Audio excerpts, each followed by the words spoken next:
Happy 1 month on Boundless. Happy 1 month Boundless anniversary. Are we vibing and thriving? We're on the way there. How are you feeling? Much better. I'm just a little bit raspy and a little congested. Other than that, I feel pretty good. You took your last antibiotic? You took your last antibiotic? Antibiotic. Last night? Yeah, yesterday. And I gave it a little pep talk. I said, okay, last one. You do a real good job. And it did. It did. So we're just working on this rainy Monday and taking it easy. With a headache. We've been kind of pushing ourselves, but this weekend was a bit better, you know.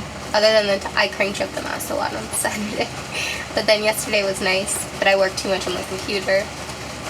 So we're really bad at just... I got a headache this morning. Yeah. Well, happy 1 month anniversary, love. Happy 1 month anniversary. And we made our plans of like where we're gonna go first and then where we're gonna go after that. So Mother Nature is just having it out right now. To adventure. And beyond. I'll show you guys outside real quick. It's pretty rainy.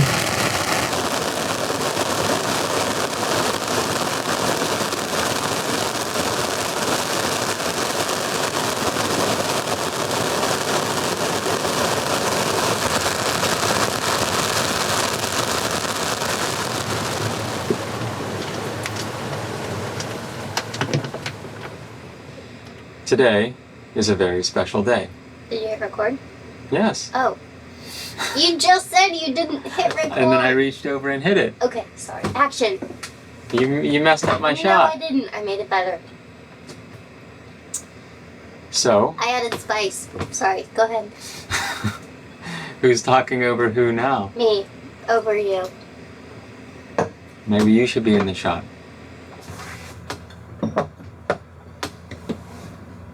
Cheers. Is this the first coffee corner or something? Yeah, but coffee corners happen in real time. This video's gonna be... Yeah, this is just regular filming.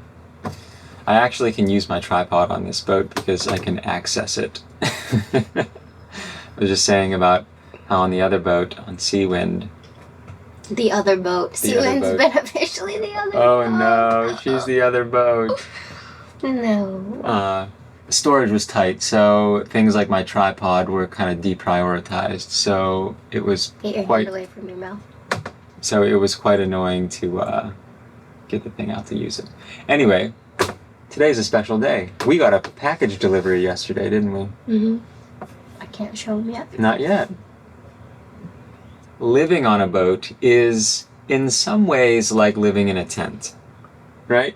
You continually have windows open. You have the front door wide open most of the time, and so technically that's the back door. Technically that's the back door, the companionway. And so you really, especially in this tropical environment, want good screens to protect you from mosquitoes at night and in the mornings. Mm-hmm. Like all things. Wow, that was a big sneeze. Whoa. Whoa. Someone's really Salute. sneezing. Salute.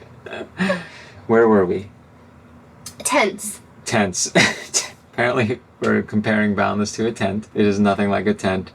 But I'm trying to kind of portray to you all that it's really important to have good screens, especially in the tropical environment that we are living in right now, because it's the rainy season and there are lots of mosquitoes at night. Huh? And no seams. And no seam. And crabs that can walk up your dock lines. Crabs.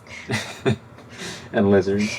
Lizards. So anyway, we need good screens. And although Boundless came with screens, the word entropy is what we're going for here, right? You know the word entropy? The lack of order or predictability, gradual decline into disorder. In physics, it's a thermodynamics concept, and it says like randomness, degree of disorder or randomness. Yeah. Basically, everything is falling apart slowly, no matter what you do. On a boat. And that happens more rapidly sometimes on a boat. Yep. So the screens that came with Boundless, they used to have rubber gaskets around them, I'm sure, when they were new, which kind of held them into place. Well, that's all gone, and although the screens are mostly intact, they're rusted too. They're a little bit rusted, but they don't stay in. So we've been holding our screens in with tape. Now there's a fine line between nice to have and need to have, and this was an expensive purchase because screen replacements can be costly. Here we are. Right, we gotta bring it in from this. Oh, it's a really wide lens. Yeah. Look at these new screens. Spoiler, we did try these out because we could not wait to film. We had to know if they actually fit because there was a little bit of a question as to whether or not they would fit. They do, and it is amazing. They look so nice. Another thing that we did, which is much less instantly gratifying than just putting in new screens, is we bought new gasket material for all of the opening ports. So we got some new gasket material, and we're excited to start replacing them. That's not going to be right now, but we have the material, and I'm sure at some random moment when it's inappropriate for me to start a big project, I will do that. Yeah. And then we will have watertight port lights once again. And it's inappropriate for me to start. So, cheers to new gaskets and screens. That's a big deal. Amongst all the other things we're having to spend some money on to get this boat up and running reliably and safely. I mean, we could have survived with the screens, but I just couldn't stand walking by this beautiful piece of artwork and then seeing painter's tape. Yeah, painter's tape in the screens with... I just couldn't do it, and then they never stayed in, and then... So, this might be one of the most instantly gratifying projects that we'll ever do. It's just popping in a new screen. Well, that is all. I'm gonna take it to work. Yeah. Katie's book recommendations. Number 1, Yellowface.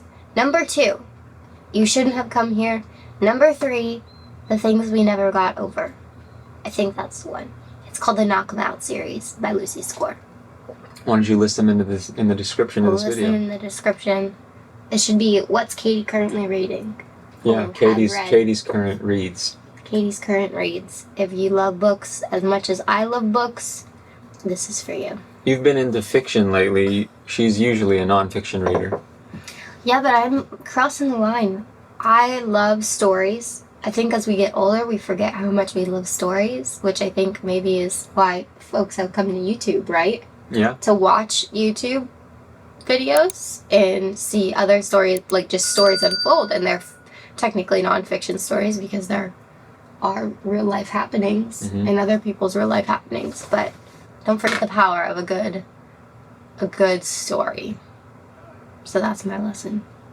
All right. So I've been crushing those fiction books, and I hope that you are crushing a book that you love too. Hey everyone, I just wanted to show you all something that I found.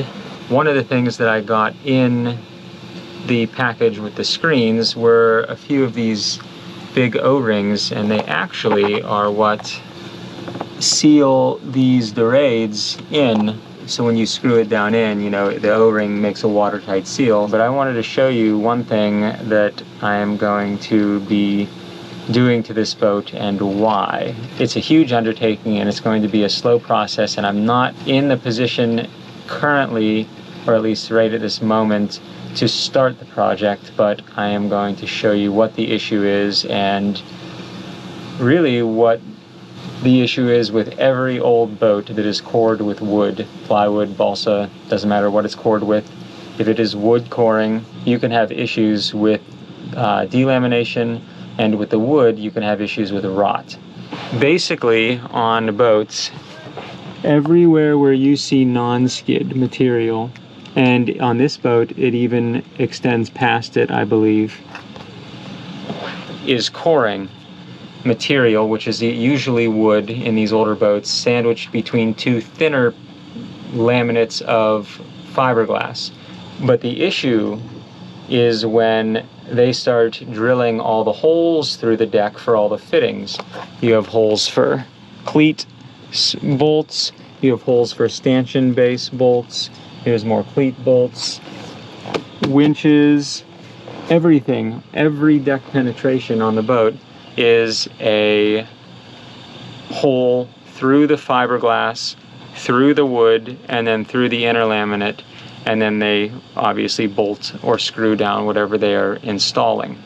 That's fine, but inevitably, once the sealant that they bed the fitting down with fails, it's inevitable, it will fail, then water starts leaking down the bolt into the hole and starts slowly wicking into that wood.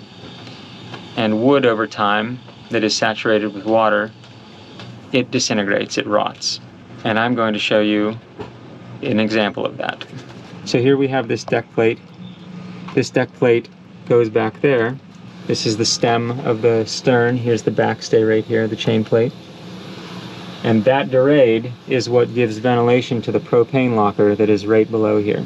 And you can see here that this hole that they drilled through goes through the coring. And over the years, the coring rots. Now the two laminates, the inner and the outer laminate, have no wood in them and therefore no strength, because it's no longer a laminated beam, it is delaminated because of the rot. In the quest for preserving these old boats and keeping them beautiful and whole and seaworthy, what you have to do is you have to hog out with various tools this wood, and you want to catch it before it rots, ideally. This situation, it's a little different, but I think I'm going to be able to repair this without actually having to cut the fiberglass up. What you need to do is you need to, at every penetration through the coring on the boat, I mean, and there could be hundreds of holes, you need to sleeve the holes with thickened epoxy. You remove some wood around the perimeter of the hole. Now this is a very exaggerated hole because it's for a big dorade. Usually it's only like a 1/4 inch or a 3/8 bolt hole for a bolt to go through. What you need to do is you need to sleeve the hole with epoxy that seals off the coring, and it then protects the coring from ever getting any moisture in it or getting more moisture in it. And then you never have to worry about coring issues again. If something leaks into the coring for a very long period of time, you can have huge spanses of your deck that you have to cut up and recore and then re-fiberglass and fair and paint. And all you have to do is just maintain your holes on the boat by sleeving them. And that's what I did on Seawind. And now we are beginning that journey on this boat. End rant. So this was sealed in with some silicone. I'm going to clean this all up, and I'm going to rebed this down with some butyl tape. The screws are right here. I'm going to clean up all this silicone off of here and clean it up with some alcohol. I don't think we have any acetone at the moment. And for the time being, that'll be my fix, is just resealing it down to hopefully just renew the water tightness of the existing holes until I can dive into really saving this boat. Like every old boat, I'm sure some of you are on the same journey that I am. It is very important. I am a huge advocate for sleeving your holes with epoxy. You literally preserve your boat like a time capsule and will never have any coring issues ever again, or never have any coring issues to begin with if you catch it early enough. There we go. All right, so I'm going to seal this back up and put the O-ring on and then be done with that, but I just wanted to let you all know what my thoughts were on that.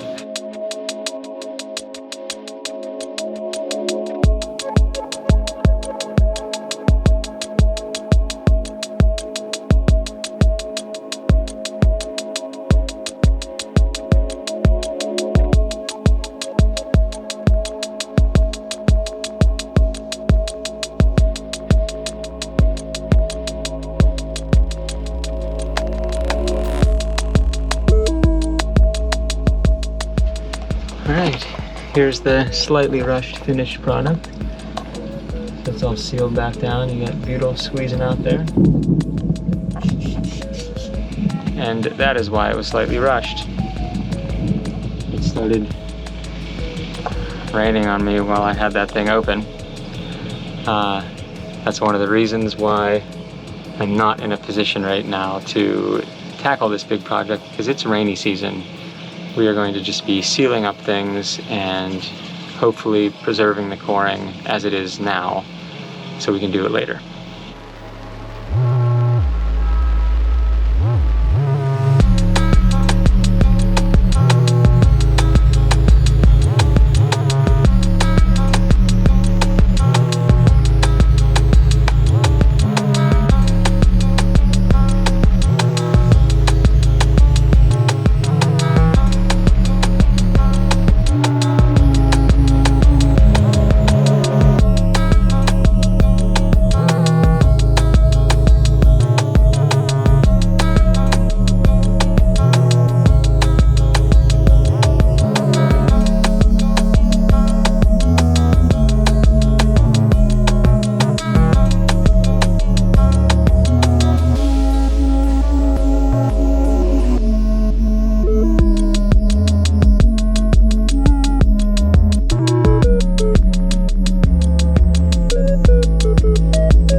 Meditation after yoga is like the icing on a cake. So delicious.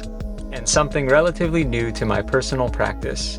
Thanks to, you guessed it, Katie May. Always keeping me grounded.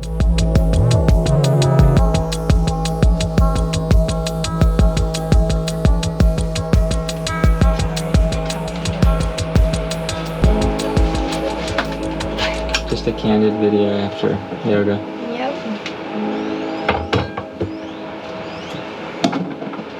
Doing today? Should I answer that? The big thing is, what are you doing today? Laundry and I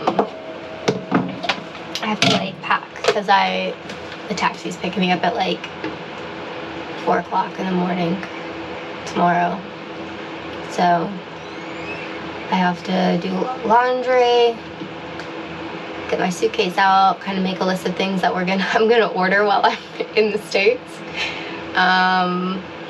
or pick up, and just make sure I have everything, because then I'll be in Austin tomorrow evening and just hit the ground running for the whole week. So it's the first time that our team is meeting in person. And my hair's crazy, I might take it out for a second. There we go. That always feels better. So I've been spending since January planning this retreat with my colleagues, and it's going to be really, really fun and also really interesting because, you know, we're so used to being on Zoom and everything, that in-person meeting. So I don't know, it's going to be fun. It's going to be different for me. I haven't done like an in-person work event in a really long time, especially in a position where I'm like a manager and a leader. Yeah, it'll be good. So I'll get there tomorrow evening, and then I'll be there all week, and Parker will be left to his own devices on Boundless.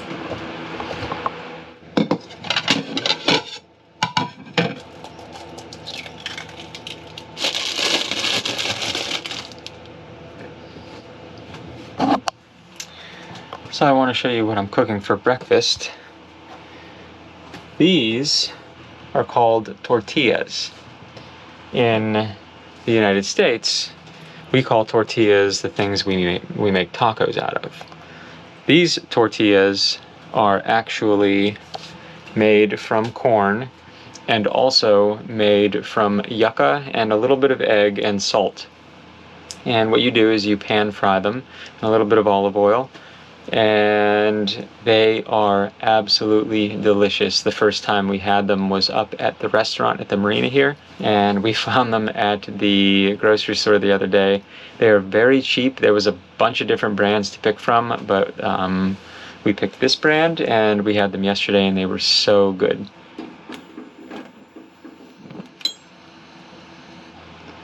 Pretty cool. We have an electric taser lighter. It makes this high-pitched sound that it took a while for our ears to get used to it, I think. Yeah. But now that's a little better. Anyway, it's rechargeable, so it's kind of cool. It's like an endless lighter for the stove instead of using butane or something. Which we do have butane as well, but like little lighters. So, okay. What? It's so hot. Oh, So humid, yeah. Here, put that over.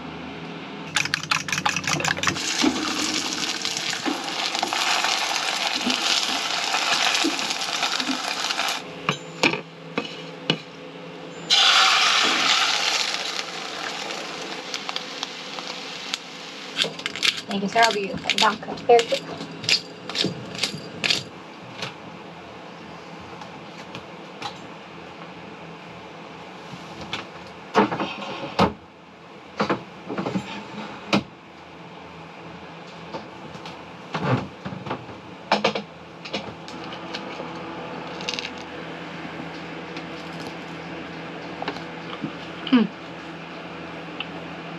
Hash brown, but not.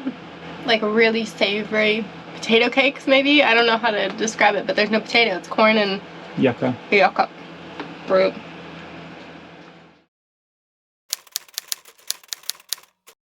Okay. Hey, everybody. Well, this is something I was not expecting. Kind of a little discouraging, but we will persevere. I think I have found a crack in one of our fittings for the standing rigging. So here we have our backstay. On Boundless we have a single backstay, and it was the same way on Seawind. We only had a single backstay. And without getting too much into the particular rig style, which they are pretty much identical, Seawind and Boundless, if you lose a backstay with this particular type of rig, with the type of spreaders that we have, which are inline spreaders, not swept back like you see on some more modern racer cruisers. If you lose the backstay, you actually most likely will lose the rig. So if any part of this big wire holding up the mast at the back of the boat here fails, the mast is going to come down. It will either break in two or something will happen. It'll be catastrophic though nonetheless. And you don't want that to happen when you're out there sailing, especially when you're sailing long distances. While I was back here doing this derade, like I am always doing, I was just kind of looking at everything, inspecting as I go, because that's just the nature of me. Now, this is a very small and hard to see thing. When we were here to see Boundless the first time for the sea trial and the survey that I did, we did not pay a surveyor to survey this boat. There was a survey that had been done by a local surveyor here, most likely the surveyor that would have done the boat if I would have hired a survey when we bought this boat. They didn't catch it 8 months ago. I read the whole survey in detail. They didn't really focus on the rig specifically. I think that's more so for us, that's like more of a specialty thing for an actual rigger to survey. The reason I mentioned the survey and the fact that we didn't hire a surveyor is because it was a choice that Katie and I made to not have a survey done on this boat. And we are confident in that decision. We don't regret it, and we are very aware that any boat that you buy is subject to hidden things popping up, and that no boat, even a new boat, is turnkey. There are always issues that come up, and there is maintenance that has to be done, sometimes big maintenance. And so I say that because we do not regret our decision, and We feel like this boat is in really good shape, and we feel like we made the right choice selling Seawind and buying this new boat and upgrading into this larger platform. This is called a backstay tensioner. This is made by a company called Selden. They make masts, and they also make backstay tensioners. This is basically to control the tension of this stay here, of the backstay. And you can see here, this is an SSB aerial antenna, which just kind of clips on over the actual cable itself. This is the actual stay. I was looking around and I noticed a little bit of rust right here. Normally no big deal. There is a crack forming right here in this fork. And it's so hard to see that I almost was like in disbelief, but upon further inspection, close inspection, it is indeed a crack in the upper fork. This is my first time seeing an actively failing piece of rigging. And so, it's a bit scary. This really changes things for us. Katie's leaving for a retreat, and we were planning on, when she gets back, to go sailing somewhere, to start some shakedown cruising around Panama, and we were planning all these things out, as Katie said earlier. So this is fairly discouraging, but also, as I said, we will persevere. We are suspecting that the rigging is nearing the end of its life. It was changed in 2014 and 15. They didn't do it all at once. We do know that we will have to replace the backstay tensioner, or at least this part. But this has kind of prompted a very in-depth look at the entire rig itself. And thankfully, because we are next door neighbors to Steve, the rigger, we are going to have a full rigging inspection done. I've already spoken to him about it today. Yeah, we're going to get a closer look at this system of cables holding up Boundless's mast, because we'd rather have peace of mind now and out there than have some catastrophic thing happen to us while we're in the middle of the ocean or something. So, okay, anyway, that is all for now. We're taking down the sails, the head sails, because when I leave tomorrow, Parker's having Steve come over to do a rig check. How do you feel about that? Would you rather be reading your book? Are you being very brave right now? Good job. Let's go.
We successfully got the sails down. We showered because we were very sweaty. And after a long debate over whether to cook dinner or not, we decided to cook dinner. So we have organically pasta, broccoli, tomatoes, onions, lots of seasoning, and some feta on top. Garlic. So, This is your last evening with me for a whole week. a whole week. Wow. We got fans everywhere. It is very hot. Okay, I'm starving to death. Okay. Let's eat. To a good work retreat. To a good work retreat. To a good work retreat. Cheers. Staff is like, what? Hold up the paw. Oh, that's my hand right here. Oh, and then.